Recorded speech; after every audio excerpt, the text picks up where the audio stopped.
I made $4.7 million in a single month, and this is what they don't tell you about making fuck you money. I made the most amount of money in my life when I changed the vehicle that I was in. And no, I don't mean the car that I was driving, I mean the business vehicle that I was operating.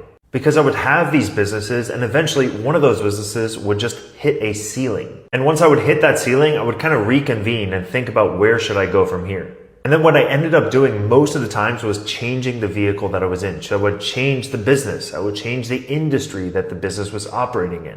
And looking back on my life, those periods of my life when I changed the business that I was in is when I made the most amounts of money.